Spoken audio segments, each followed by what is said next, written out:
नमस्कार जी। नमस्कार सर। आज हम आपकी बात कराएंगे लक्ष्मी राम जी से। पिछली बार हमने जो बात किया था वो फर्स्ट स्टेज इंस्पेक्शन तक किया था। आज उसके आगे हम लोग बढ़ाएंगे। तो अच्छा जी, हम पहला क्वेश्चन आपसे ये पूछते हैं कि आप जो कास्टिंग जब साफ हो जाती है, मतलब नॉकआउट के बाद, तो उसके बाद जो आप राइजर को कैसे काटते हो? सर इसमें राइजर के मतलब अलग अलग प्रोसेस है। जो जिस टाइप का जिसने कोई अडॉप्ट किया हुआ है उस हिसाब से उसका, जैसे कि एमएस है, एमएस को हम गैस से कटिंग करते हैं जी। और जैसे एसएस है उसको हम व्हील कटर से उसको काटते हैं। अच्छा, एसएस को व्हील कटिंग करते हैं। हाँ। अच्छा, और एमएस को उससे गैस कट से गॉसिंग भी करते हैं। जैसे स्टेनलेस स्टील का हुआ बड़ा पीस, बड़ा राइजर हो गया तो उसको गॉसिंग से काटते हैं। तो जैसे जैसे तो इसमें मतलब एसएस काटने में आसानी किस में रहती है? ऐसे उसमें गॉसिंग में या ग्राइंडिंग से? ग्राइंडिंग से तो इजी है, तो थोड़ा मतलब गॉसिंग करेंगे तो साफ निकलता है। अच्छा, साफ नहीं। हाँ जी। और जो अपना ग्राइंडर से काटेंगे हम लोग, अच्छा, वो साफ कटेगा। जितना मतलब जिस लेवल पर काटना उस लेवल पर काट सकता है ना। अच्छा, गैस से जो हम कटिंग करते हैं तो गैस से भी ऐसे रहता है सर, कई बार अगर जो गैस कट रहा है आदमी जो है, जो ऑपरेटर है, वो एक्चुअली पूरा स्किल नहीं है। अच्छा, तो क्या करता है वो अंडर कट भी कर देता है या कुछ ज़्यादा ऊंचा काट देगा, जी, है ना। और जो स्किल पर्सन होगा पूरा लेवल में काटेगा। अच्छा, तो उससे क्या मतलब ये रहता है कि जैसे अगर लेवल में काटेगा तो हमारा स्विंग फ्रेम कम लगेगा, उधर मतलब हमारी दूसरी मेहनत कम लगेगी, है ना। जो टाइम की सेविंग हो जाती है बहुत ज़्यादा। और अगर अंडर कटिंग कर देता है अनजान आदमी या ओवर कटिंग करता है तो उसमें अंडर कटिंग से कई बार तो कास्टिंग को रिजेक्ट करना पड़ता है। ज़्यादा अंडर कट हो गया या थोड़ा बहुत हुआ तो उसको भी हम वेल्डिंग से करते हैं, लेकिन उसके हिसाब से भी मतलब वो भी एक प्रॉब्लम है ना। देन जो अगर ज़्यादा ऊंचा काट देगा तो स्विंग फ्रेम में ज़्यादा टाइम लगेगा, गिर कटेगा, ये वो उसमें भी एक प्रॉब्लम है। ये प्रॉब्लम फैक्टर है मतलब कि हमारे स्किल पर्सन से जैसे जैसे इस प्रोसेस में चलेगा। तो गैस कटिंग जब करते हैं क्या कौन कौन सी गैस उसमें यूज़ करते हैं? एक तो ऑक्सीजन होगी सर। अच्छा, ऑक्सीजन होगी। एक एलपीजी होती है। एलपीजी। उससे कटिंग तो मतलब जो ऑक्सीजन है और एलपीजी दोनों क्या कैसे कैसे काम करते हैं मतलब सर, कटिंग? इसमें प्रेशर बना देती है पूरा, इसका दोनों मिलकर वही तभी कट पाता है। मतलब एक्चुअली कटती तो एलपीजी से ही है, हाँ, लेकिन वो उसका प्रेशर जो ऑक्सीजन है उसको तेज कर जलाने में सहायक रहता है। ऑक्सीजन ऑक्सीजन जो है वो जलाने में सहायक है, तो उसका एक पार्ट है। अच्छा, अदरवाइज मतलब उससे नहीं हो तो गर्म कर देगी बस। ओके ओके, है ना। जलाने में ऑक्सीजन का काम ये रहता है कि जलाने में सहायक होती है। कोई भी काम करना है, जैसे हम कोई भी टाइप से कटिंग कर रहे हैं ना, उसी वजह से। तो जो हम कास्टिंग काटते हैं, जब हम कटिंग करते हैं उसकी, तो कटिंग करने से जो रिमेनिंग कास्टिंग होती है बचती है, उसकी जो स्ट्रक्चर उस पर कोई फर्क नहीं पड़ता? नहीं पड़ता है सर उसमें, ऐसा कुछ नहीं है। अंडर कटिंग हो जाएगा तो उसमें जो हम पेरेंटल मेटल तो देने से रहे उसमें, है ना। वेल्डिंग रोड से बनेंगे, वेल्डिंग रोड भी प्रॉपर है नहीं है, है ना जी। तो उसमें थोड़ा बहुत दोनों फर्क पड़ता है।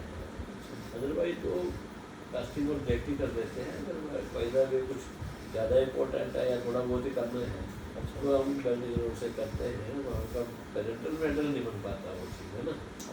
तो बाकी तो ठीक है, बाकी उसके स्ट्रक्चर के ऊपर कोई कुछ नहीं। मैं जानना चाहता था जैसे हम लोग काटते हैं, अगर गॉसिंग से काटेंगे फॉर एग्जांपल, तो गॉसिंग का टेम्परेचर बहुत हाई होगा कटने के लिए, तो वो काटने के लिए तो उसमें जो मेटल बचता है उसमें स्ट्रेस वगैरह नहीं क्रिएट होती? नहीं, तो उसके लिए उसके बाद हम उसको हीट ट्रीट करते हैं। अच्छा, काटने के बाद, राइजर काटने के बाद ही हीट ट्रीटमेंट, राइजर के साथ भी करते थे हीट ट्रीटमेंट। ओके, तो अगला चैप्टर है, बल्कि उसको जब फिनिशिंग करने में तब हम उसको हीट ट्रीटमेंट करेंगे।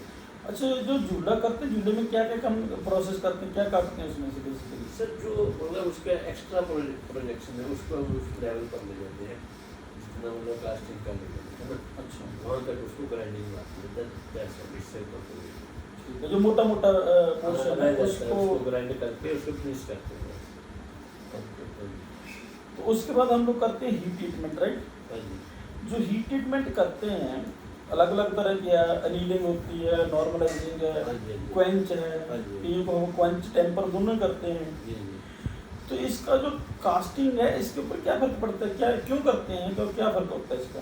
देखिए जो एज कास्ट होता है ना, तो वहाँ पर जो उसके ग्रेन होते हैं, अच्छा तो ये जो एटमॉस्फेयर का जो स्ट्रेस रहता है उसमें, जी, जब हमने किस टेम्परेचर में खोला, किस में नहीं खोला, और उसके ऊपर क्या इम्पैक्ट हुआ, कहीं फास्ट हो गया, कहीं स्लो हो गया, ठीक है, साथ नहीं था प्रोग्राम। तो ये अनइवन से उसमें स्ट्रक्चर रहता है अंदर ग्रेन का, ओके, ग्रेन का अनइवन स्ट्रक्चर, कहीं मोटा सो बन गया स्ट्रक्चर, कहीं पतला बन गया, कहीं कुछ हो गया। अच्छा तो उसको इक्वल करने के लिए हम हीट ट्रीटमेंट देते हैं, अच्छा, उसकी ताकि जो ग्रेन डिस्ट्रीब्यूशन है प्रॉपर बराबर बराबर बराबर हो जाए, हर एक प्रोजेक्शन हर एक इसमें चल जाए ना, ठीक है। तो इसलिए उसको हीट ट्रीटमेंट करते हैं। जहाँ तक बात आती है कि नॉर्मलाइजिंग या नीले, तो नॉर्मलाइज का एक सर्टेन टेम्परेचर के ऊपर जाकर के हम उसको बाहर ऊपर स्टील एयर में छोड़ देते हैं ठंडा होने के लिए, और जो एनीलिंग होती है वो भी हम उसी लेवल पर ले जाकर के उसको फर्नेस में धीरे धीरे कूल करते हैं, slow heat, slow cooling, slow cooling होती है। अब रीजन क्या रहता है कि हम क्यों नॉर्मलाइज कर रहे हैं, क्यों एनीलिंग कर रहे हैं, तो ये मतलब जो एप्लीकेशन के ऊपर डिपेंड करता है, किस एप्लीकेशन के लिए क्या है। अगर मेरे को थोड़ा हार्डन मटेरियल चाहिए तो मैं उसको नॉर्मलाइज करूँगा, थोड़ा हार्ड एंड चाहिए। यस सर, अच्छा तो उसको नॉर्मलाइज करूँगा, अच्छा, क्योंकि उसकी लेयर में कूल हो रहा है तो अपना उसको थोड़ा हार्ड करेगा वो मटेरियल। और जो अपनी अनीलिंग है वो एक उसमें फर्नेस में कूल है, वो धीरे धीरे स्लो कूलिंग होगी, तो उसका माल थोड़ा नरम हो जाता है, वो ये थोड़ा हार्ड होता ये है, तो उससे हार्डनेस इसकी ज़्यादा रहती है जी। जो नॉर्मलाइज करते हैं। हाँ जी। ठीक है। तो क्वेंच टेम्पर किस ग्रेड को करते हैं, क्यों करते हैं? ये मार्टन साइड का जो जब हम कुंच करते हैं, चाहे ऑयल में करें चाहे पानी में करें, ऐसा कुछ रहता है ना जी, तो इसमें जो स्ट्रक्चर बनता है मार्टन साइड हो जाता है ना, अच्छा मार्टन साइड होता है, तो कुंच उसको बाद में क्या करते हैं, स्ट्रेस रिलीव करते हैं, जैसे हमने गर्म को उसमें पानी में दे दिया, जी, अब वो एकदम सर्टन इसमें जाकर के एकदम कूल हो गया, या कहीं उस पर जो स्ट्रेस पड़ा, अच्छा मटीरियल के ऊपर जो स्ट्रेस पड़ता है, उस स्ट्रेस को रिलीज करने के लिए हम इसको 600 डिग्री पर ले जाते हैं, और फिर उसको अच्छा। धीरे धीरे बाहर निकालते स्ट्रेस रिलीज। मतलब जो हाई टेम्परेचर से एकदम कूलिंग करने के बाद जो स्ट्रेस पड़ी, हाँ, उसके बाद हम लोग उसको रिलीव करने के लिए। अच्छा, तो कई ग्रेड्स को हम लोग अकेला क्वेंच भी करते हैं, टेम्पर नहीं करते, ऐसे भी होते ग्रेड्स, सिर्फ क्वेंच करके छोड़ देते हैं। वो मैं पहले बताया कि एप्लीकेशन को लेकर, अच्छा कौन सी एप्लीकेशन के लिए कौन सा मटीरियल चाहिए, अच्छा, उस यहाँ पर उसका ही ट्रीटमेंट का भी वैसा ही रहता है। नहीं ये तो मुझे लगता है जब जो स्टैंडर्ड्स वो होंगे, hardness देनी है। स्टैंडर्ड्स होंगे उनके हाँ, ऊपर मेंशन ही किया होगा कि mention इस है, बिल्कुल। इस ग्रेड को ये प्रोसेस करना है अपने।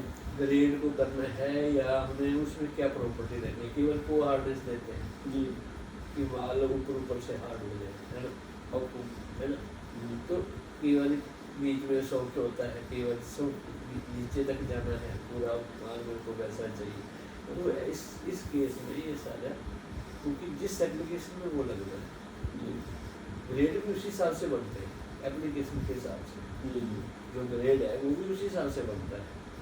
कई बार जैसे हमने अपने देखा हुआ कि हीटर है जो फर्नेस के अंदर हीटर लगा होता है, उसकी जो तार है उसमें निकल जो है वो 80% और क्रोम 20% तक 80-20 की रेशियो में उसको बनाते हैं, क्यों उसमें हीट इतनी जानी है, उसमें जनरेट करनी है, उसमें खुद लाल हो जाती है, जलना नहीं। अगर ऐसे ही अगर हम दूसरी चीज़ें जैसे हम लोग हीट ट्रीटमेंट के लिए जो बनाते हैं, जो ट्रे वगैरह बनाते हैं, हाँ हाँ वैसे है ना, तो उसमें भी हम वैसा ही वैसा ही देते हैं। वैसे निकल रखते हैं, वैसा चाहिए। अगर प्लेन कार्बन में ही उसको ट्रीटमेंट किया जाए तो जो ट्रे है प्लेन कार्बन की वो जल्दी खराब हो जाएगी, वो भी खराब हो जाएगी तो फिर वही खराब हो जाएगी, है ना। तो बार बार उसको बनाते रहो, वेल्ड करते रहो, ये तो ये सब एप्लीकेशन पे पड़ता है सब, जिस हिसाब से उसको। ठीक है। तो उसके बाद हम लोग फिर शॉर्ट ब्लास्ट करते हैं, राइट। तो जो शॉर्ट ब्लास्ट करते हैं उसमें क्या मीडियम होता है ब्लास्टिंग का, किस चीज़ से ब्लास्ट करते हैं? सोर्स से, स्टील सोर्स होते हैं, कई बार सैंड से भी ब्लास्ट करते हैं सर। अच्छा, सैंड से भी करते हैं। हाँ, तो ये डिपेंड, ये भी वही चीज़ है कि जैसे सर हम स्टील सोर्स करते हैं, स्टील सोर्स का क्या है, हमारी स्टील कास्टिंग है तो स्टील सोर्स कर देंगे, है ना। अगर वो एसएस है तो अगर स्टील सोर्स उसमें चलाएंगे तो फेरस का कंटामिनेशन हो जाएगा उसमें, सरफेस पे, है ना। तो मतलब उस केस के लिए हमें क्या एसएस के ही सोर्स लेने हैं, उसी मटेरियल के सोर्स लेंगे। अगर बाई द वे अगर आपके पास वो चीज़ नहीं है, अगर हमने कर लिया तो उसको हमें क्या करना है, पिकलिंग करना है, उसकी पिकलिंग करने में पैसिवेशन करने में।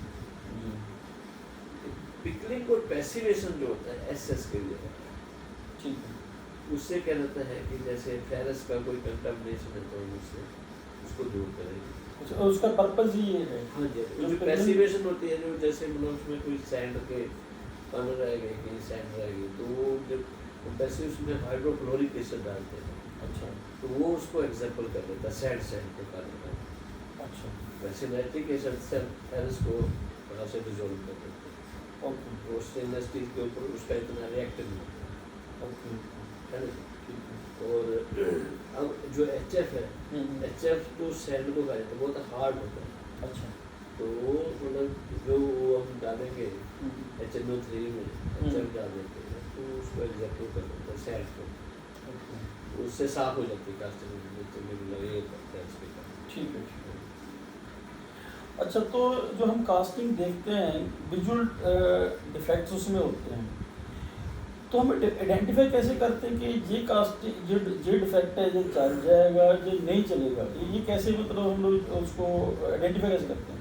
सर इसका ऐसे रहता है कि स्टैंडर्ड है MS 50 का, जी, तो जो स्टैंडर्ड में जैसे रहता है कि हमारा किस लेवल तक हम उसको एक्सेप्ट कर सकते हैं, एक्सेप्टेंस क्राइटेरिया होता है, ओके, उस लेवल पर हम उसको एक्सेप्ट करेंगे और रिजेक्ट करेंगे, ओके, क्योंकि हमारे पास वो स्टैंडर्ड है, या जिस आदमी ने कर रखा है उसको पता है कि ये एप्लीकेशन किस काम के लिए है, किसका है, इसका उसमें फोटो दी होती है किसमें MSS फोटो विद फोटो के साथ उसको दर्शाया जाता है। फोटो के साथ जो इंस्पेक्टर मैच कर लेता है कि भाई अगर इस फोटो के साथ मैच करा तो इस ग्रेड इस रेंज में मैच है। करने का जो सिस्टम है ना सर, मैच तो वही करेगा जो अननोन आदमी है, जी, है ना, जो वहाँ काम कर रहा है उसको तो प्रैक्टिस उसको प्रैक्टिस हो जाती है और उसकी आंखें काम कर रही है कि हाँ मेरे को ये करना है ऐसे। ओके, तो जो सर्विस के डिफेक्ट होते हैं कास्टिंग के, आप रिमूव कैसे करते हैं उनको?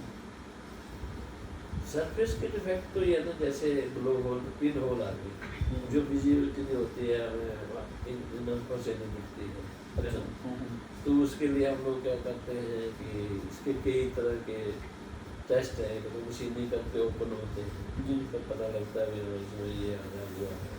ओके, दूसरा रहता है कि जो मशीनिंग से इसको ओपन करते हैं, फिर हम MPI कर देते हैं।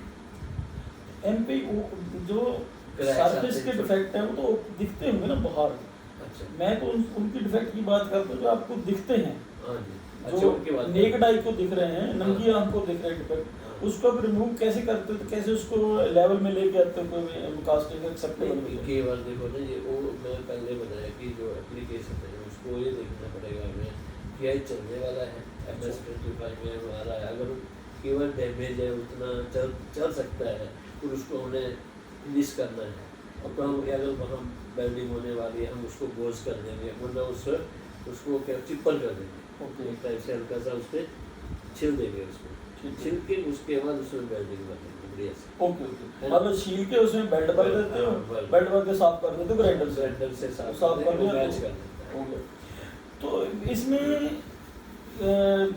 होता है कि बनाया होता है कि ये बेंडिंग माइनर है, ये मेजर मेजर है, हाँ। वो कैसे हम लोग डिसाइड करते हैं कि जो माइनर और मेजर है?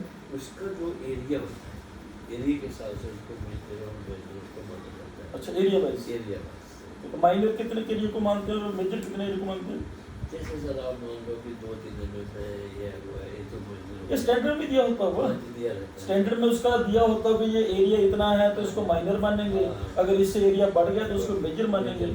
फिर डेप्थ भी होती है कि अगर थोड़ी सी डेप्थ है तो उसको माइनर। पता चलता है ना सर, जब हम उस पर काम करेंगे, गोजिंग जैसे गोजिंग नहीं कर सकता कि जैसे उसको चिपर से चिपर करते हैं, चिपर करते हैं, वो डेप्थ पे चला गया, फिर वो डेप्थ पे चला और तो गया, ज्यादा डेप्थ में हो तो मेजर बढ़ ही जाएगा वो, फिर मेजर बढ़ मेजर जाता हो है। गया। अगर वो मेजर है और हमने चलाना है वो कास्टिंग, जी ऐसा डांस करें ये में आ रहा है, तो हम क्या करते हैं कि उसको एक बीग रूप में उसको कास्टिंग को चिप करेंगे।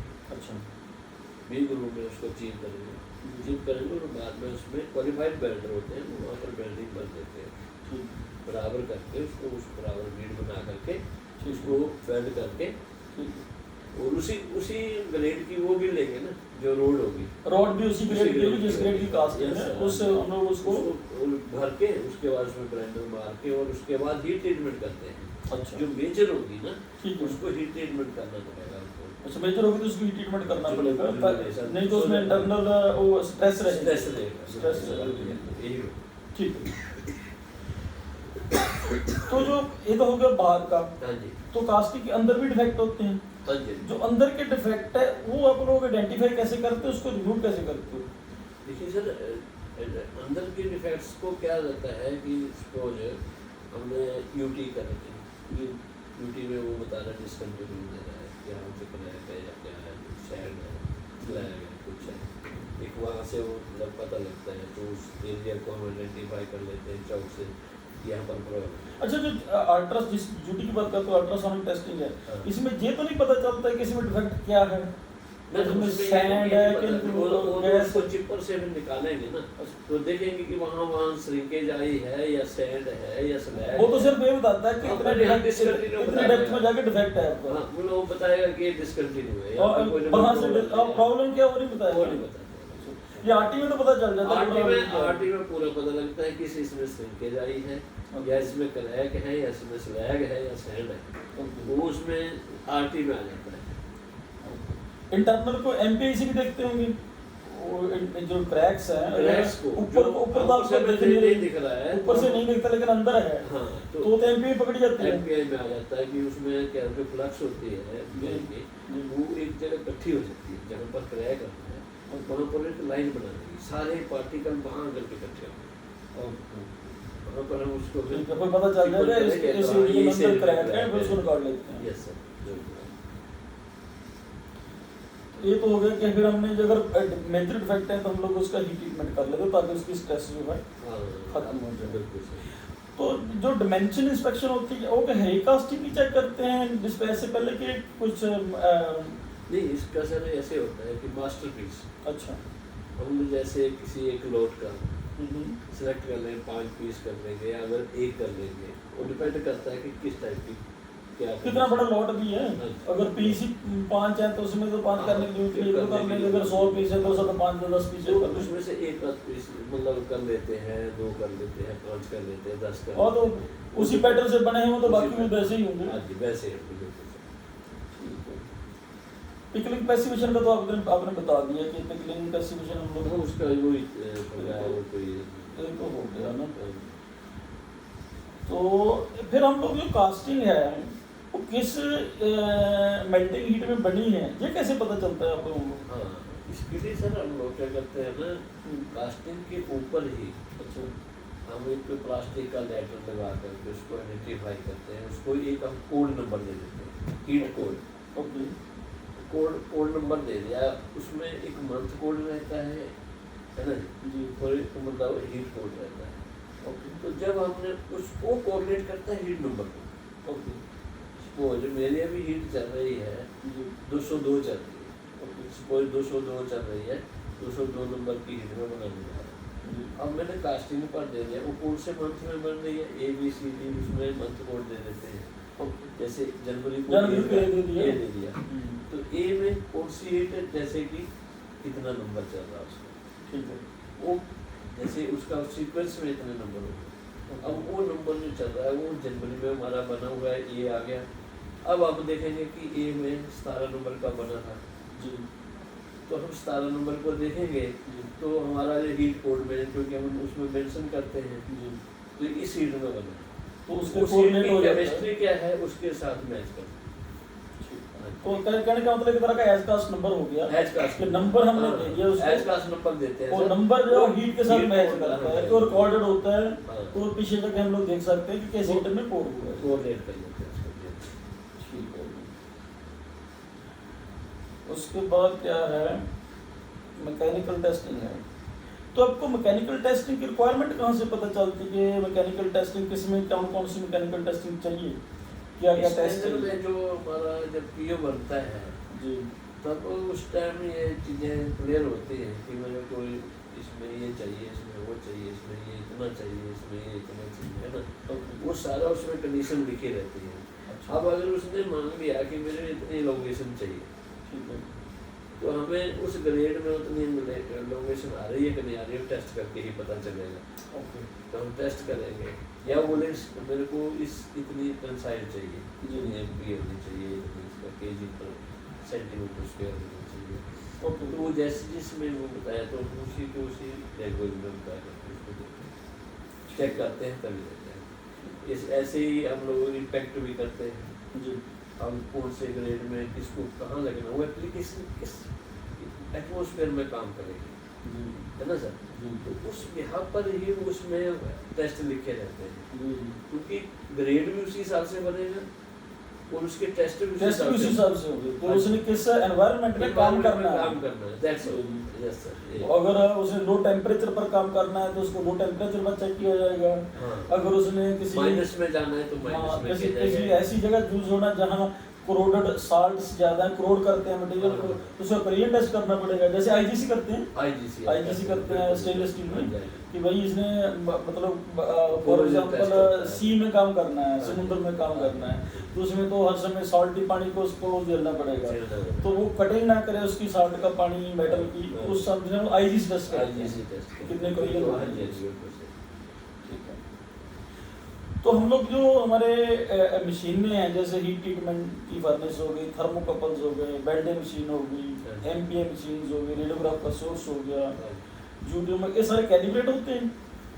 सर कैलिब्रेट कुछ करने पड़ते हैं, अच्छा, कुछ सोर्स से, मतलब जैसे कि सपोज हम बात करें कि टेंसाइल टेस्टिंग मशीन, तो इसकी तो फ्रिक्वेंसी रहती है, एक बार इसको हमें कैलिब्रेट करवाना ही पड़ता है ना जी। कितने टाइम के बाद जनरेट करते हैं? साल भर? साल 6 महीने बाद जैसे जैसे अच्छा, जो हमने रखा होता है। रखा होता है, ठीक, तो साल बाद तो करानी साल भर तो रहती है। तो उसकी होती है कैलिब्रेशन आती है, वो सब जो जिसने सप्लाई की है या इसके लिए एक थर्ड पार्टी होती है, स्पेशल आके उसको चेक करती है, उसको स्टैंडर्डाइज करके जाती है ना जी। उनके पास एक उसका एक वॉइस रहती है, जिस हिसाब से कितने रोड पर कितना हुआ, ये सारा उसमें रहता है ना। तो अपने लेवल पर वो चेक करके जाते हैं, उसके बाद हम करते हैं इसको। तो एक वो उससे भी पता लग जाता है। जैसे आप बात करें कि आपने बोला कि रेडियोग्राफी का जी, ये जो जो source है। सोर्स को कैलिब्रेट करना सर, ये तो बड़ा टफ है, लेकिन क्या होता नहीं, है उसकी स्ट्रेंथ तो कम होती जाती है ना, जैसे हमने जिस स्ट्रेंथ में हम शुरू में लेके आए उसकी उससे कैसे पता चलता है सर? अच्छा, वो ऐसे ही पता चलता है कि टाइम ज़्यादा ले लेती है। अच्छा, जो फिल्म बनाने में हमें जितना एक्सपोजर टाइम चाहिए जी, उतना हमने दिया, और जब हम उसको डंप करेंगे तो उसमें अगर उसकी फिल्म सही नहीं आई अच्छा, तो हम समझेंगे कि इसका जो फोकस स्पॉट है वो वीक हो चुका है ओके, ना। तो मतलब क्योंकि उसको फिर टाइम ज़्यादा देना पड़ता है, जी, यानी नज़दीकी ज़्यादा अगर सोर्स की कैपेसिटी कम हो गई है तो उसको फिर टाइम ज़्यादा लगेगा। ये जो उसके पैरामीटर है इनसे पता लग जाता है। हाँ जी। तो बाकी मशीनें भी सारी ऐसी कैलिब्रेशन करवाते हैं हम लोग, हीट ट्रीटमेंट का हो गया, वेल्डिंग मशीन हो गई, वेल्डिंग मशीन। ये भी साल के बाद ही करवाते हैं मुझे लगता हाँ है। ऐसे रहता है सर ये। थर्मोकपल भी, थर्मोकपल तो मुझे लगता है थर्मोकपल होके ही ऐसे आते रहता है, हैं। उसको तो देखो साल के बाद की बात नहीं कर सकते क्योंकि डैमेज होने वाली चीज़ें हैं। तो इनको तो मतलब हमें जैसे कोई खराब हो गया तो उसको कैलिब्रेट करके ही लगाना चाहिए। अच्छा, क्योंकि वो देखिए जो हीट ट्रीटमेंट फर्नेस है वो कहाँ कितना टेम्परेचर दे रही है, होमोजीनियस है या नहीं है, ये बात मतलब डिपेंड करता है। उस चीज़ को वो थर्मोकपल बताते हैं, है ना जी। तो थर्मोकपल जो है वो ग्राफ भी उसी हिसाब से बनाता है, उसी हिसाब से दिखाता है, तो पता लग जाता है कि हाँ यार यहाँ ये मेरी हीट कम लग रही है, यहाँ ज़्यादा लग रही है, तो हम इंश्योर हो पाते हैं कि नहीं यार काम क्या करना है। चलो तो ये हो गया कि थर्मोकपल का हो गया, जब मशीनों को हमें कैलिब्रेट कर रहे हैं, पता लगा मशीनें हमारी ओके सारी काम करती है। जो आदमी वहाँ लगे हुए हैं वो काम के हैं कि नहीं है, वो कैसे पता चलता है? उनको भी तो क्वालिफाई करना पड़ता होगा, जैसे एमपीआई है, एमपीआई में टेस्ट होते होंगे, या आरटी का आदमी है उसका भी टेस्ट होता होगा कि हाँ भाई इसको पता है आरटी के बारे में कि नहीं पता है। जहाँ क्वालिफिकेशन बनी हुई है ना सर, एक्चुअली क्या है देखो, जैसे आरटी लेवल 2 होना चाहिए, आरटी लेवल 1 होना चाहिए। 1 का मतलब क्या है कि वो काम करेगा, ऑपरेटर लेवल करेगा, है ना। और जब 2 में चले जाए तो इंटरप्रिटेशन करेगा, है ना। ऐसे एमपीआई लेवल 1 है, एमपीआई लेवल 2 है ना। तो ये जो चीज़ें हैं ये हमारे को मतलब सर्टिफिकेट लेना पड़ता है। ऐसे वेल्डर का भी है सर, वेल्डर का भी इवन आल्सो वेल्डर, उसमें क्या रहता है कि वेल्डर को भी क्वालिफाई करना पड़ता है जी। उसका भी टेस्ट होता है, जो उसने बीट बनाई है उसको टेंसाइल करके देखते हैं कि तो सही बनाया कि नहीं बनाया। तो टेस्ट तो एक बार कर लिए तो पक्का पता चल जाएगा ना। एक बार मैंने उसका टेस्ट पीस बनवा लिया और उसकी टेंसाइल को चेक कर ली तो हमें पता चल जाएगा कि इसकी बेंडिंग जो है काबिल है, कोई प्रॉब्लम नहीं है, अब बेंडिंग सही कर रहे हैं। ऑपरेटर भी ऐसे रहते हैं, जो ऑपरेटर है जो काम कर रहा है उसका दिन प्रतिदिन एक्सपीरियंस बढ़ता है, वो तो नेचुरली है ना जी। लेकिन स्टार्टिंग पर फिर भी उसकी क्वालिफिकेशन जरूरी है ना, क्योंकि उसकी आंख भी तो डाउन होती है, जैसी एज बढ़ती है उसका एक्सपीरियंस तो बढ़ रहा है और उसकी आंख डाउन हो रही है। तो उसके टेस्ट होते हैं। अच्छा, उसकी साइड जो है 6x6 है या नहीं है, अच्छा है ना, तो उसका भी आई टेस्ट होता है। अच्छा, उसका भी आई टेस्ट होता है, बिल्कुल। मतलब दोनों हो गया कि मशीन भी हमारी ओके है, तो काम करने बड़ा बंदा जो है, बंदा बुजुर्ग हो रहा है तो उसको चश्मा लगा देते हैं, हाँ मतलब काम तो जानता है और उसकी कैपेसिटी कम हो रही है तो फिर उसको चश्मा वगैरह लग जाएगा, ताकि चश्मा लगाने के बाद उसकी जो वर्किंग लेवल। तो उसके बाद फिर जब एंड करना तो टेस्ट सर्टिफिकेट बनाते हैं, फिर टेस्ट सर्टिफिकेट भरी जाती है। टेस्ट सर्टिफिकेट में हम क्या क्या मेंशन करते हैं और हमें क्या पता, कहाँ से पता चलता है कि हमने इसमें मेंशन करना क्या क्या है?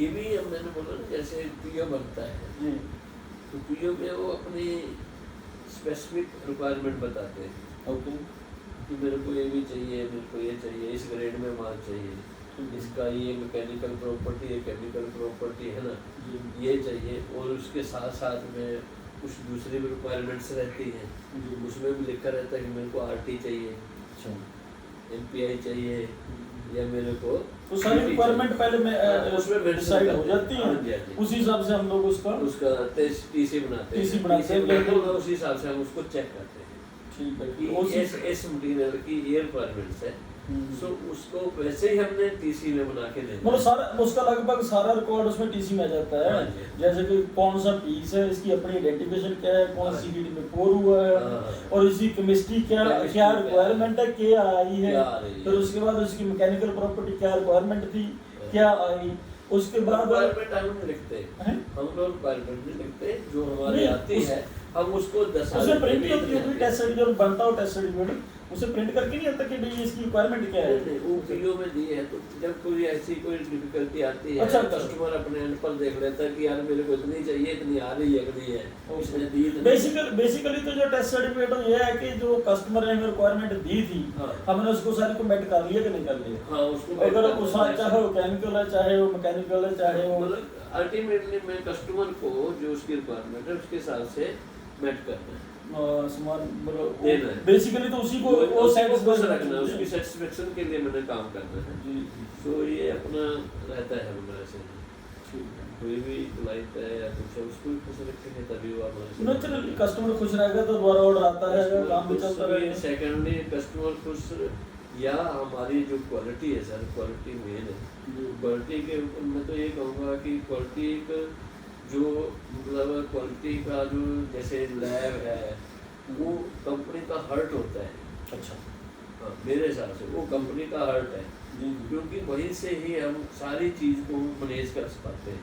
जी लैब जो होती है, लैब से ही हम सारा मैनेज कर पाते हैं सर। कौन से प्रोसेस को किस बिहाव पर, कौन से प्रोसेस को किस बिहाव पर रखकर, ये हमारी लैब है। जब लैब की रिपोर्ट आती है तो हमें पता लगता है बैटिंग कौन है, या हमारा प्रोसेस कहाँ से क्या डिफेक्ट आ रहा है, कहाँ से क्या डिफेक्ट आ रहा है, तो उस डिफेक्ट के हिसाब से वहाँ पर एक्टिंग होती है और उसी हिसाब से उसको बांध देते हैं। ओके तो ये हार्ट है एक टाइप से, लैब जो है वो बहुत बड़ा हार्ट है और उसी हिसाब से कंपनी चलती है। क्वालिटी मस्ट है सर, क्वालिटी बेस है। अगर हमारा मटेरियल वैसे हम बाईपास करेंगे तो क्वालिटी मीन्स नो कम्प्रोमाइज है। क्वालिटी के बाद प्रोडक्ट की वैल्यू भी क्या है?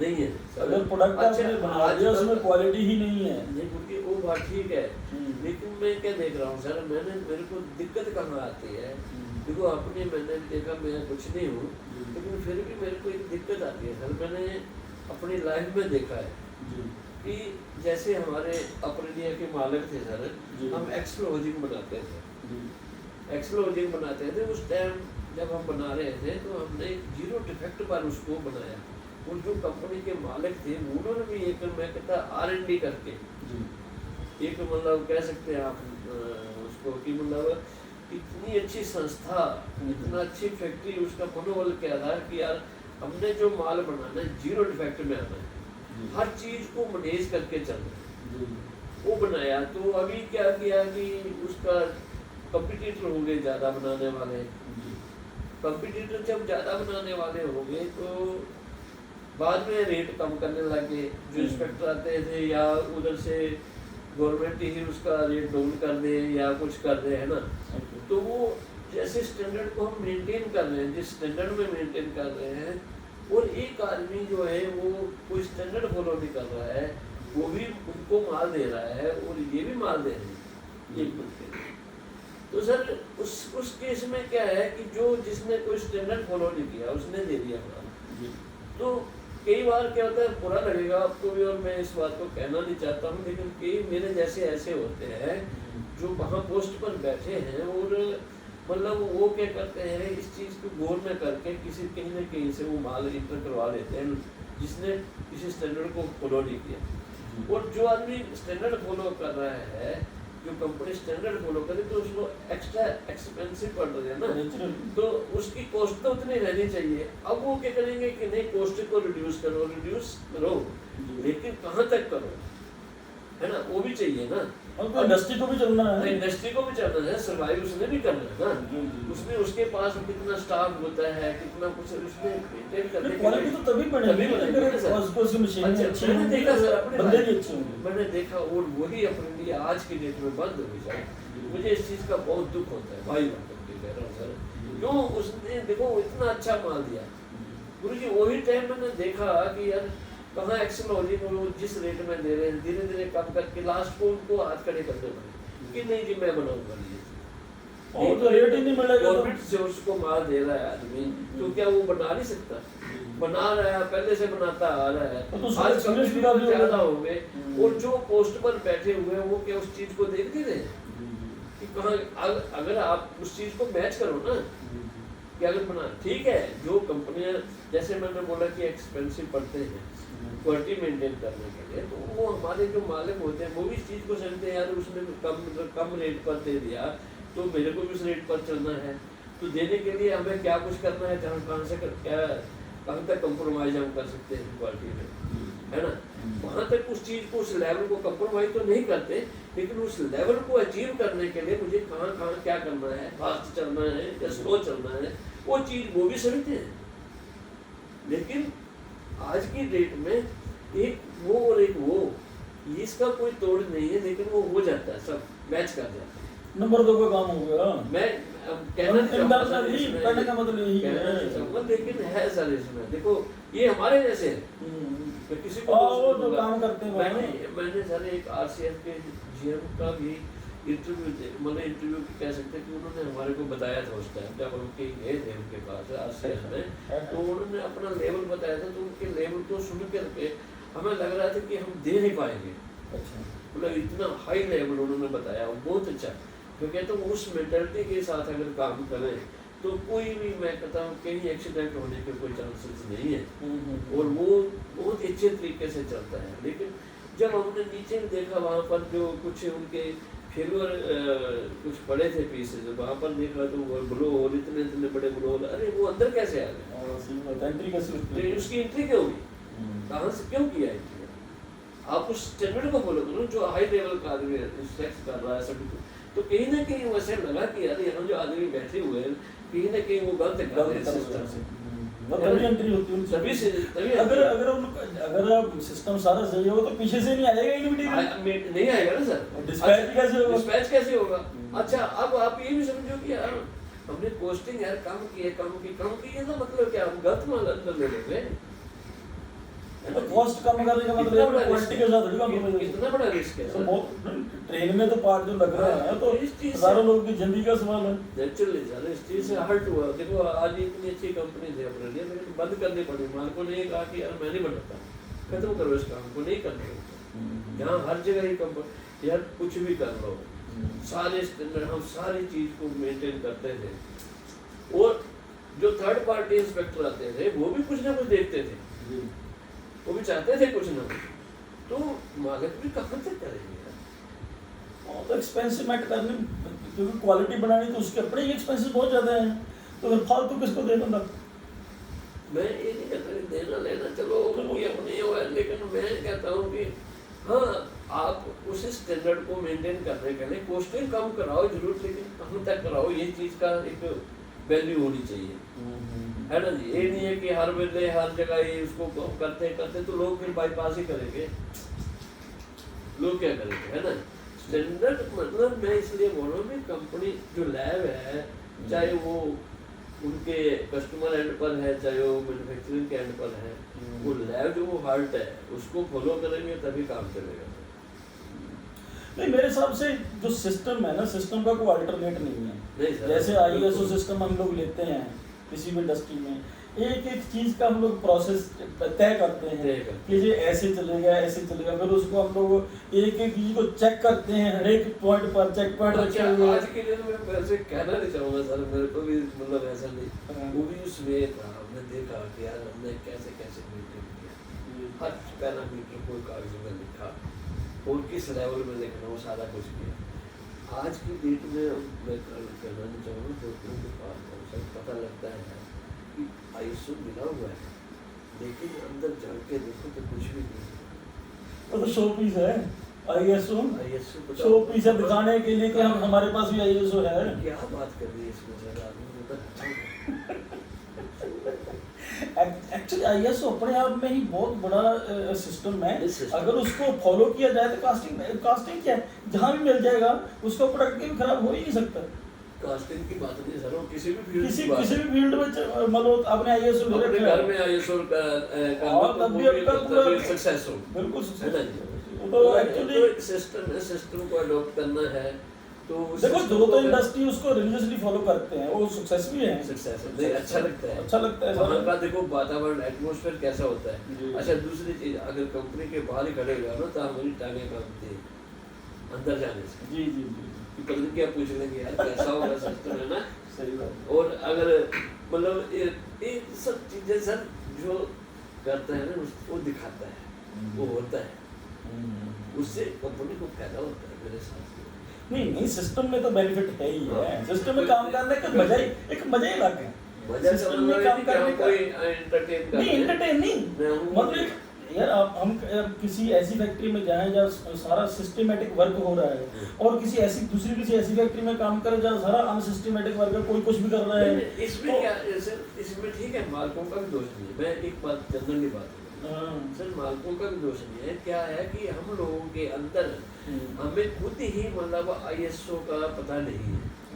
देखो मालिकों ने तो ले लिया, उन्होंने पैसे दिए और लिया कि इम्प्लीमेंट हो, इम्प्लीमेंट करने वाले जो है वो बाईपास करते हैं सर, मेहनत से जी चुराते हैं, नहीं करना चाहते हैं। अगर बाई चांस मतलब कोई यार हम क्यों करें, हम क्यों लिखें, हम क्यों ऐसे करें, नहीं वो उल्टा सीधा एक ने किया फिर दूसरा देख के वो भी करता है, तीसरा देख के वो भी करता है। आज की डेट में जो आप करना भी चाहो तो नहीं हो पाता, मैंने कई जगह देखा सर, मालकों ने पूरी एफर्ट्स की कि यार इसको ISO में लेके आओ, जैसा उन्होंने लिखा वो काम वैसा होना चाहिए। तो होता क्या है कि जो आदमी उसको थोड़ा बहुत जानता भी है ना, अगर जानता है तो वहाँ पर जो पुराने आदमी बैठे हुए हैं उनको बोलेंगे नहीं बताता तो नहीं है तुझे ऐसा लिखना नहीं, तुझे आ चीज़ इधर रिपोर्ट बनानी है, इतना करनी। वो 1-2 बार बनाएगा फिर इग्नोर कर देगा, वो बोलेगा यार क्या है ये तो पता नहीं है मेरे को, ऐसे नहीं पता लगा, वो बोलेगा तो ऐसे बोलता है। फिर ऐसे काम शुरू हो जाते हैं, फिर आउटपुट नहीं आती है, फिर आप भी बैठ जाओगे बोलेगे चलेगा, वैसे जो आया उसको सब्जी बात दिखा के भेज दिया, है ना। चलो वो तो दिखाना तो अलग बात है कि सर्टिफिकेट मेंटेन करने, बट इंटरनल जो हम बढ़ाएंगे सिस्टम उसका फायदा तो कंपनी को ही होता है नेचुरली, उसका ग्रोथ के चांस है, उसका बाद मार्केट में रेपुटेशन होता है। सर इसके लिए मैं बताया ना कि कहाँ प्रॉब्लम आती है कि जब ये रेट जो है कंपटीटर ज़्यादा हो जाते हैं, मैंने बोला कि वो कैसे तैसे करके माल मार्केट में भेजना है, पास करा देना है। आगे मेरे जैसे बैठे, मैं मतलब दूध का धोयाली ऐसे कह सकता हूँ, चलो हम तो इस लाइन में नहीं है, पर कहने का मेरा मतलब ये है कि आदमी यार कुछ न, मैंने एक सर आपसे अभी मैं इतनी बात नहीं कर सकता, मैंने एक आदमी से पूछा था, मैं आपके मतलब क्या पूछा कि हम की गुजर रहे हैं, साथ में जा रहे हैं, आपके साथ चल रहे हैं जी, और मेरे को सामने दिखा कि किसी की बाली गिरी हुई है, लेडीज की सोने की, वो गिरी हुई, तो आप क्या करोगे, उसको उठाओगे कि नहीं उठाओगे? नहीं उठाना तो चाहिए, पर कोशिश ये करनी चाहिए कि उसको मिले जिसकी है। नहीं उठाना क्यों चाहिए सर?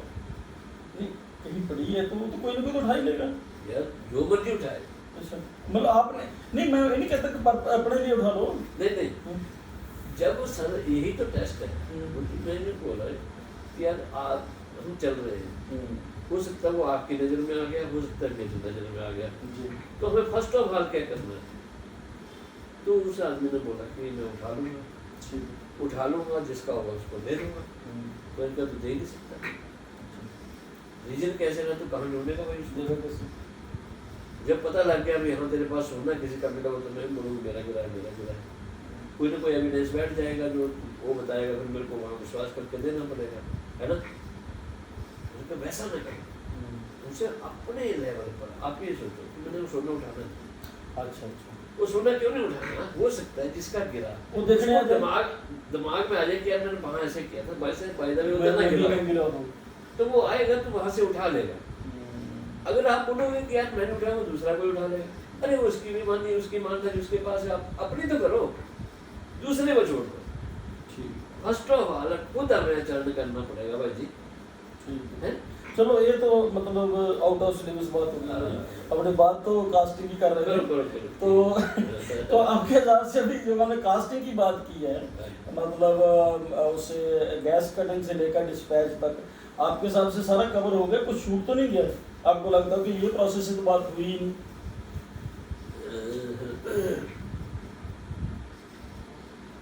इसमें मतलब जैसे टेस्टिंग है वो तो मैंने बता दिया, काइंड ऑफ टेस्टिंग बहुत है, किस तरह की कोई टेस्ट चाहिए वो प्रोसेस वहाँ नोट करनी पड़ता है जी। अब बाकी टेस्टिंग भी हो ही गई है, बाकी जितने ऐसे ही है सर, सारा हो ही गया ऑलमोस्ट कवर हो चुका है। तो मुझे उम्मीद है कि हमारे जो देखने वाले हैं इस चैनल को, वो आपकी जो एक्सपीरियंस है, अब मैं कुछ गलत भी बोल गया हूँ बीच में, तो उसके लिए क्या करूँ, बस इधर उधर की बातें चलो इतना गलत तो कुछ नहीं है, ठीक है, कोई प्रॉब्लम नहीं।